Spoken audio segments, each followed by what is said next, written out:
Here we go. Hey, have you ever felt a little frustrated by how long deals take to get into the pipeline, and even once they're in the pipeline, how long they take to close? Sometimes it feels like it's just forever. Sometimes you even lose interest. I know sometimes I do. You lose interest in the deals because they go on and on and on. Well, in this video today, I want to share with you the cause of that, because it's always my belief that the cause represents and contains the solution. If we can understand what causes something, we're 80% of the way to the solution. So I'll talk about causes and three things that I think you can do to quicken deals, to make them happen quicker. So if you're on us with us live here, make sure you chat me up and let me know where you're calling in from. Here's a couple facts. Number one is the average closing percentage in business-to-business sales today is less than 20%. Gallup has some. There's all sorts of, I think Sales Digest has one. Salesforce probably has one. Research that says, what's the closing percentage? So let's just say it's less than 20. Let's just say 15%. I think that's a pretty good average. Now, you may be saying, well, wait a minute, in my business, it's 50%. Okay, if you're calling on people who you already know, then it's going to be higher. Or if you're proposing new projects to existing clients, it's going to be higher. But generally, I find it's 15%. That's about where most of my clients are when they start. I think it should be 70. Now, you're going to have some that you pursue that just aren't worth pursuing, and that's the 30%. But generally, I think your closing percentage should be 70, especially by the time you get it to proposal stage. Now, I'm not talking about leads, just a lead that comes in, whatever you want to call a lead, or define a lead, but I'm talking about proposals. So you should be closing 70% of your proposals. And if you're not, something is wrong upstream. It's not the proposal. It's something upstream, which we're going to talk about today. So that's the first thing. The second thing is that, deals that go nowhere or suck a lot of your time, they are expensive for you. We've always heard the saying that time is money. I'm not sure I buy that. I don't think time is money. I think time is greater than money. Because if you're going to, let's say you're going to buy a coaching program, or from me or from anybody, doesn't matter, and you invest X thousands of dollars in it, you can get that money back. In fact, you will probably learn things in that program that 1x, 3x, 10x, 100x your money. But time you won't get back. You just won't get the time back.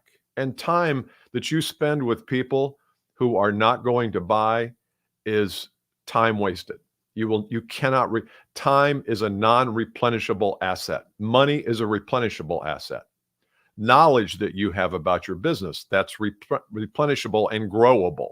I don't know that you ever lose the knowledge. It may get kind of packed deep and you can't remember what you knew, but time is not a replenishable asset. So once you lose it, it's gone. So it's more valuable than money. So when I give you these three things that I think you should do, these are time savers. I want you to retain time so that you can spend on other things. I always say if we spent half the time we spend chasing customers on creating a system that doesn't require us to chase customers, we would be much further ahead. And I want to talk to you about what those are today. So those are two things that I think are important. And if you're leading a team, listen up. I mean, you're leading a team of 10, 12 people, and chances are everybody's making these mistakes, and you multiply that, it amplifies tremendously. So you're looking at your numbers like, why can't we get to our number every quarter? It's because of these things, because the deals aren't closing fast enough. You're not creating deal velocity. And deal velocity is just how long does it take to close a piece of business? And I know it varies in every industry, and it varies by client too. But here we go. Let's look at the causes of this. Because as I said earlier, the solution is in the cause. So here we go. Number one cause is we were taught wrong how to sell. We were taught poorly, and we were taught antiquated methods, and no one wants to admit it. You don't want to admit it. I don't want to admit it that I was taught wrong about how to handle finances. I was always taught a penny saved is a penny earned. That's BS.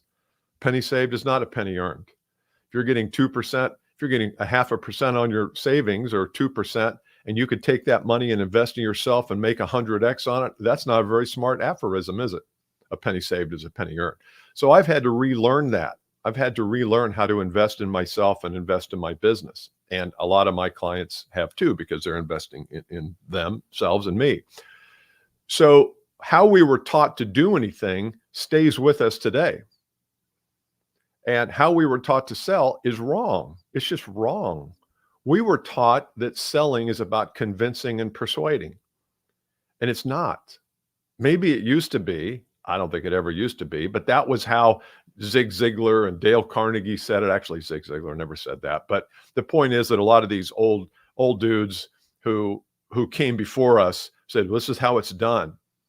And I just think it's wrong today. So I think the first thing you have to recognize, if you're a sales team leader, is the way you are teaching them to sell might not be helpful in solving this problem. So the number one cause of the problem is how we were taught to go through the sales process. Here's a switchback, as we say in hiking. A switch is that I don't want you to sell anything. I don't want you to try to convince anybody of anything. Why would I do that? You know what happens when you try to convince somebody: resistance. So why would you do that? Don't. Stop. Tell your people to stop. It has the opposite effect of what you think it should have. So that's number one, is we've got to learn how to sell in a more modern and effective way. And the way you do that is to create the environment where people feel like buying, where people want to buy. You create the environment where people say, my life would be better with Jan than without Jan. My life, my business life would be more prosperous with Bill than without Bill. If you can't create the environment where that happens, then you're always going to be doing tugs of wars against people, and for no reason. So get out of this old persuasion and convincing. Persuasion's a little bit different. Convincing is kind of that brute force. I want you to do what I want you to do. Persuasion is creating the environment where they want to do what's best for them, and it could be and probably will be doing business with you. All right. Number two is you've got to have a process that you're committed to. You have to have a sales process that you are committed to. Most aren't. I'd say 95% of the salespeople are not committed to their sales process, if they even have one.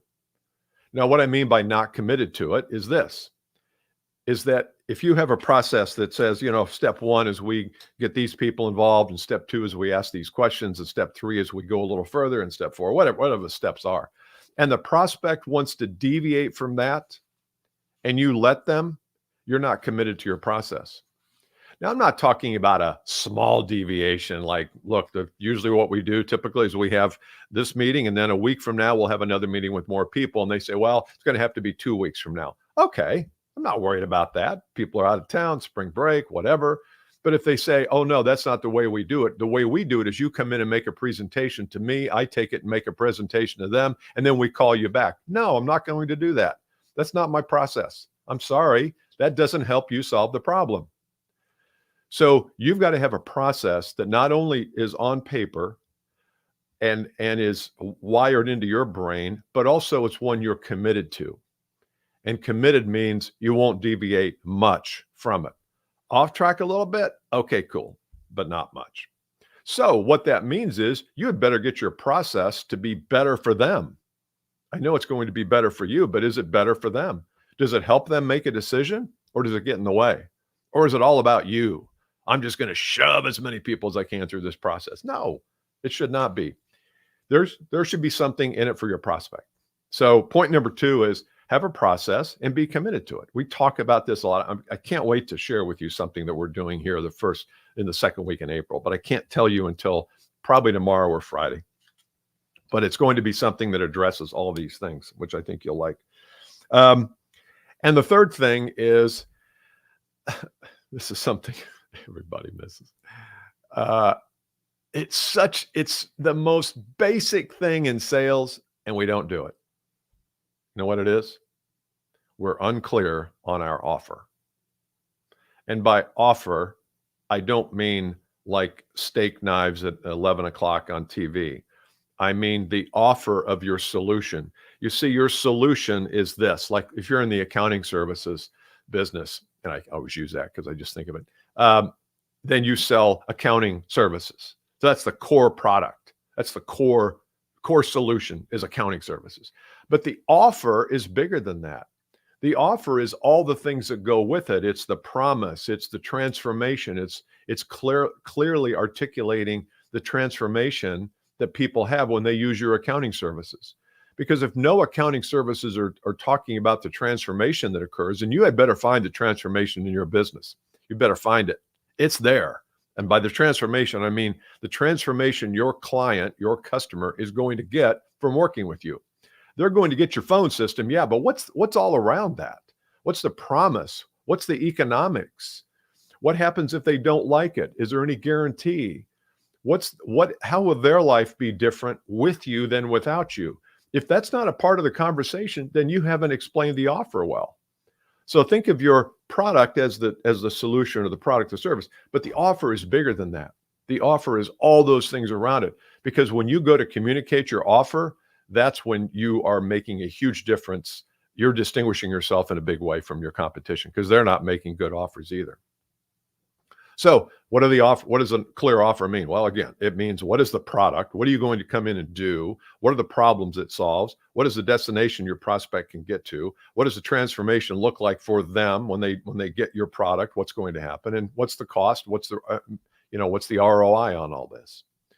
If you get those three things right throughout the process, then I think you're going to have a much quicker sales cycle. And I know you might have come on here saying, well, Bill, I just want to move. I just want some kind of language there at the end, some kind of code word. Can I just make a move and close the deal? I say, no, the deal got screwed up early in it. When the customer didn't understand the value of your offer, when there was no process that was stuck to, that you asked them to stick to. So they were just off in the hinterlands trying to figure out a way to forage through the trees because you weren't helping them. And three, you weren't really clear on what on the value you bring. And because of that, because of how we were taught to sell, we're always leaning on people. We're leaning in.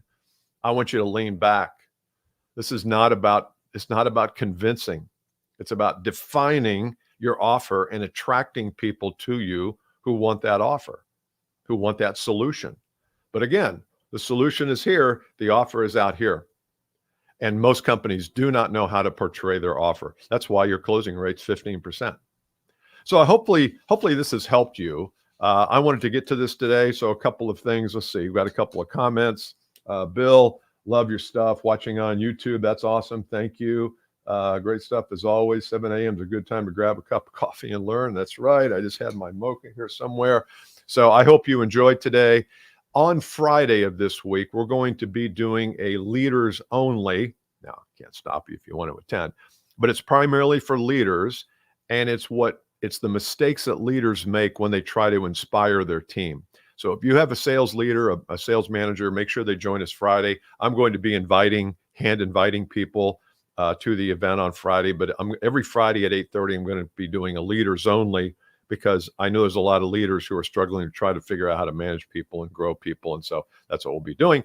Go to BillCaskey.com. Also, if you have not downloaded this book, 12 Bold Moves, How to Reinvent Your Skills and Your Results, go to 12boldmoves.com, 12boldmoves.com. Let me see if I have it here somewhere.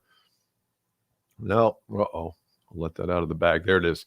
12boldmoves.com. It's $19.97. It's an ebook. It's got 12 things you can use. You could literally make this a training program for you VPs of sales. Make this a training program for your entire year, because these are things that you're not doing now. So 12boldmoves.com. I will see you when I see you, probably tomorrow morning.